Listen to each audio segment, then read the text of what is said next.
Dili tatangayan, pero tungod sa gugma sa atong Ginoong Kristo, kita sa gingon sa atong leksyon kay na that we become the seed of Abraham. Amen.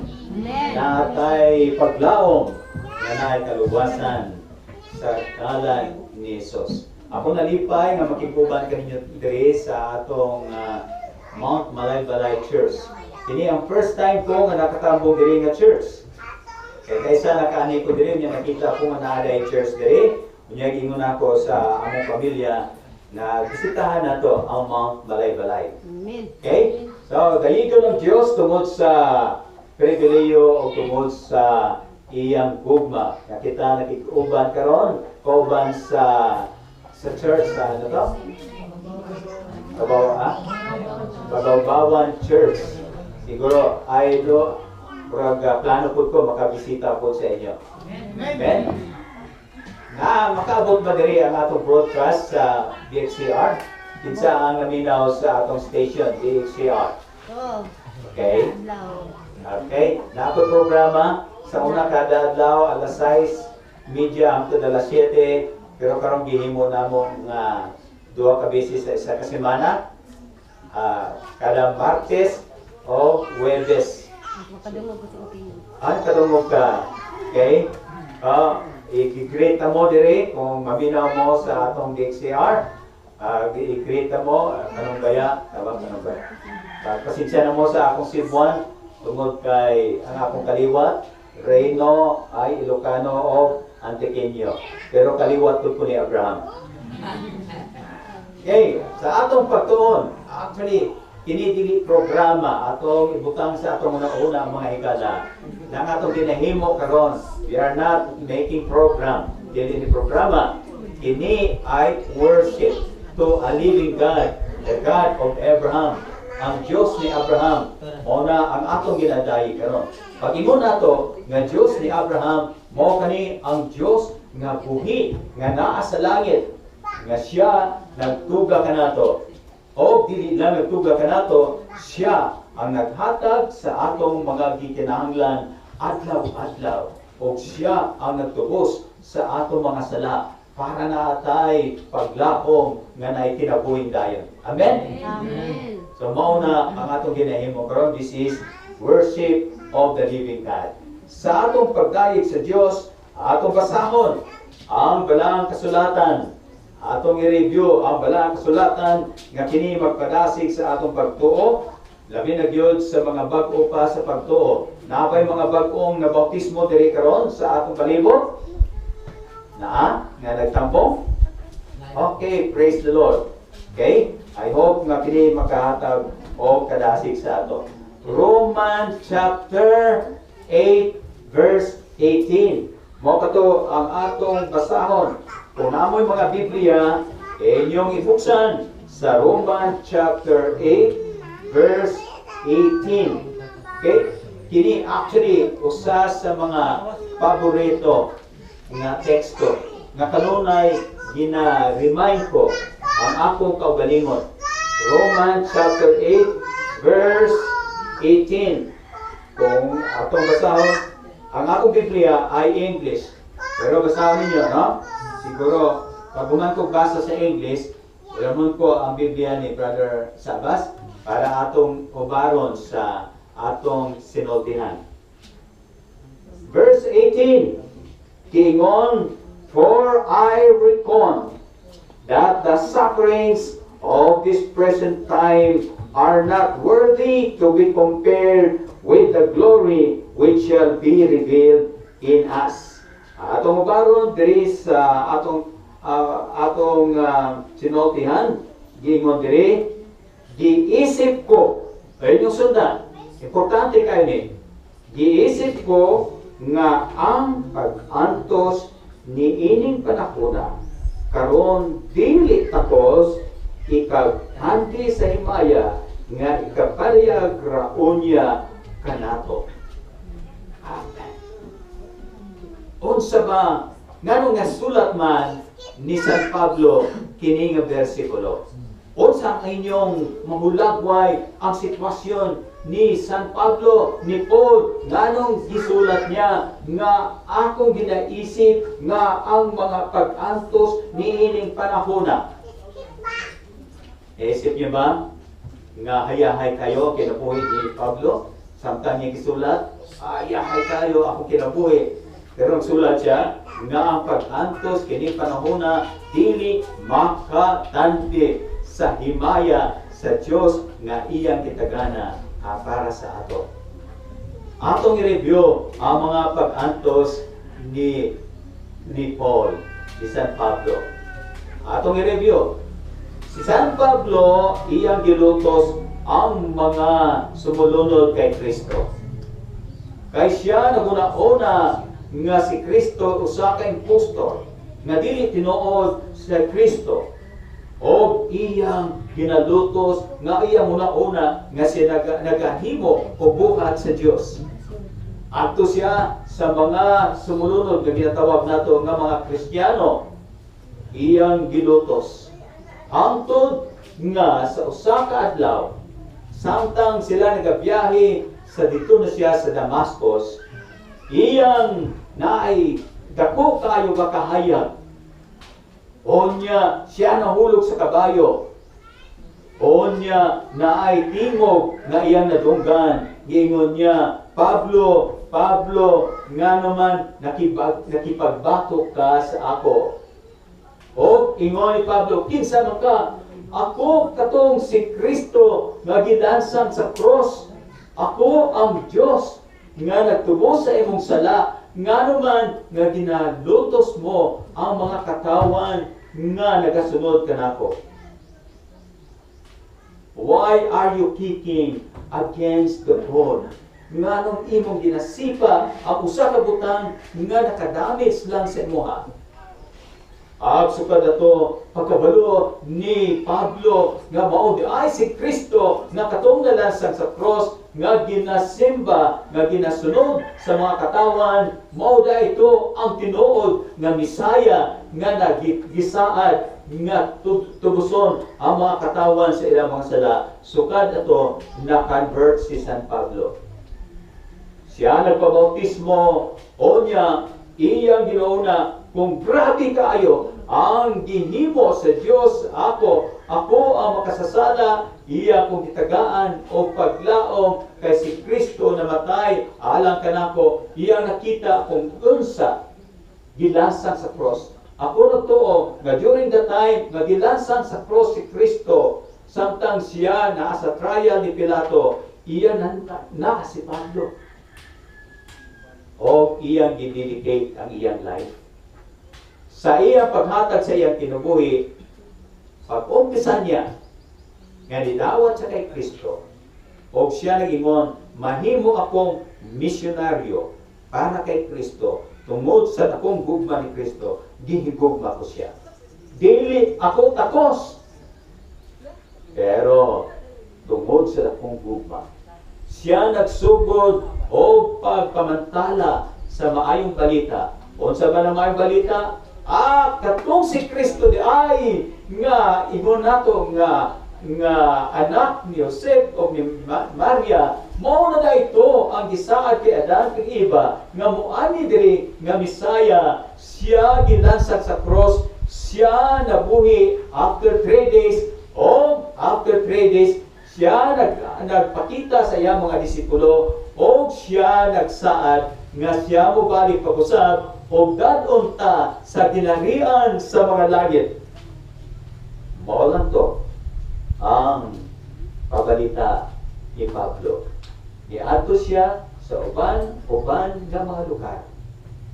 Sa iyang pagbiyahe sa uban nga mga lugar. Dili sayo.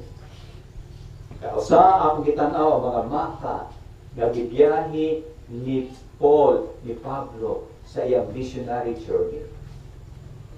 Gusto ko nga makadungog ang tanan nga naay paglaom, nga naay heaven, naay langit nga giandam sa Dios. Nga kana maato lang nga kita mahimong ang mga sakop ni Abraham nga mao na ang manununod sa ginarian sa langit. Iya kini kisangyaw sa palibot. O, kabalo ka, dili nalipay ang uban mga tao. Ang uban mga tao nalipay, pero ang uban mga tao dili nalipay. Sa iyang pagbiyahe, daghan kayo ang iyang mga experience. Siya gidakop, tungod kay unsa man imong giwali. Kunya siya gipreso. Sa iyang pagbiyahe, naka-experience siya, wala pa eroplano sa una, barko, nalunod ang barko. Naka-experience siya, kipaak siya o haplas. At daghan kayo ang mga experience. Naka-experience siya nga siya giakusar nga dili maayo ang iyang gihimo, o niya gidakop siya, o niya gisilutan siya, iya gipahapa siya, o niya gibunalan o ginabunalan pa gusto. Moni ang mga pagtantos ni Pablo. At samtang siya ginabunalan o samtang siya nag-antos ang iya mga higala, Paul, ayaw na lagi. Nga naman, nga sige kagwali, anak. Ayahay mo nung ay mong kinabuhi. Ay si Paul ba yan? Taas ang iyang rangko. Ayahay ang imong kinabuhi. Nga naman, gihimo mo na. Nga naman, pag-undang na. Samtang siya nagahapa o samtang siya ginabunalan, kung hindi ka mag-undang, sige ka, bunalan o kini mga kasakit, ikahatag kanimo. So, mauni ang background. Unsa ang tubag ni Paul. Basa pagsitinta na, daghan na kayo sakit sa imong likod, daghan na kayo sakit sa imong tuhod. Pag sa isinta-isin murag hina na ang imong tuhod. Ambot na mo, nag-iingon nila, ambot na itong tinuod. Kaya wala, kaya kami naka-expert. Layo ba na, Brother Sabas? Doon na. So, giingon ni Paul, bisag pa mag-antos ko, basta na ako kay Kristo, naay paglaom! Unsay paglaom? Gitubos ako ni Jesus Christ, giantos ni Jesus Christ ang kasakit para lang nga ang taga Mount Malay-Balay Church o Bagawabawan Church ay makasulod sa langit kung sila magpili. O katong langit nga giandam, wala na'y kasakit, wala na'y pagsikre, wala na'y COVID. Wala nag-amin. Amen.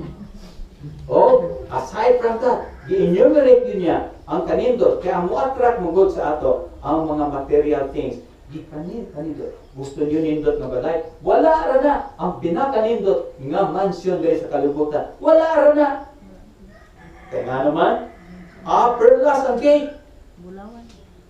Kanang gate. Perlas. Na ako'y wali nga ginatagaan ko price kung pila na siya. Siguro, pwede na kabutan ng gate na perlas nito.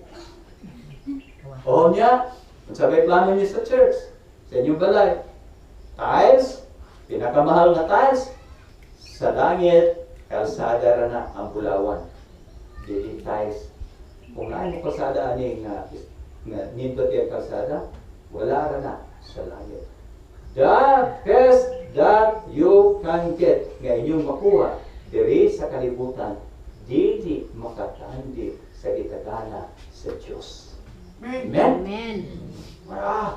Pag-ingon, Lord God the Father, murag dili ko na kaya nga ako malansang niya insultuhon sa akong gituga, sa akong mga katawan. Grabe kasakit, amahan. Pero mo ni Jesus Christ, not my will, but your will be done.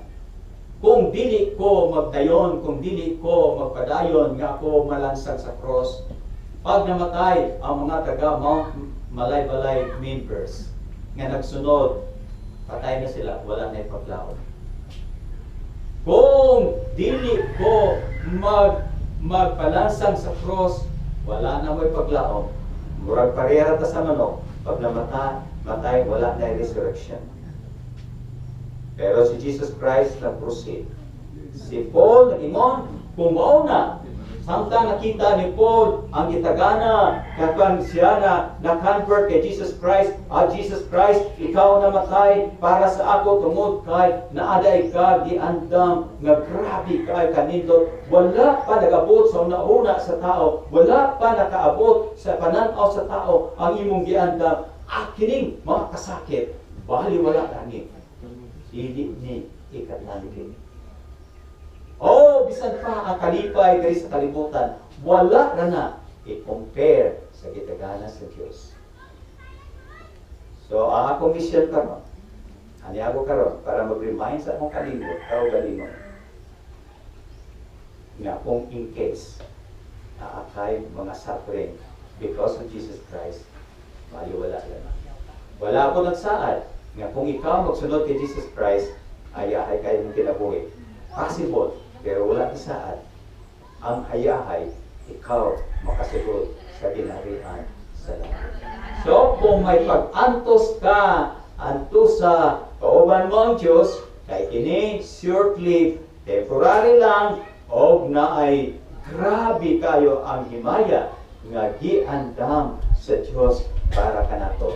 Pastor Reno, gasing case, nag-antos ka tungod sa kulang sa kwarta o sa man sa balakian, antusa kay short-lived na ay langit nga giandam. Ang kinahanglan na kita magpadayon.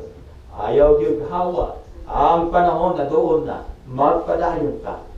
For I consider that the suffering of this present world cannot compare with the glorious thing that God is preparing for me. Atong uli basahon giingon diri sa Romans chapter 8 verse 18 sa pagtapos atong ikbutan sa atong una. Ready, begin. Kiisip ko nga ang mga pag-antos niining panahona karon dili tapos ikagtandi sa himaya nga ipadayag graon niya kanato. Amen? Amen. Kinsa man sa inyo magigsaad, Lord God, dili ko mo hawa sa inyo. Lord God, grabe dahil gitagana nimo para sa ako. Sa mga kalisod, magpabilin ako. Although, dili ko na ingon nga puro kalisod. Pero just in case, anay kalisod, magpabilin ako.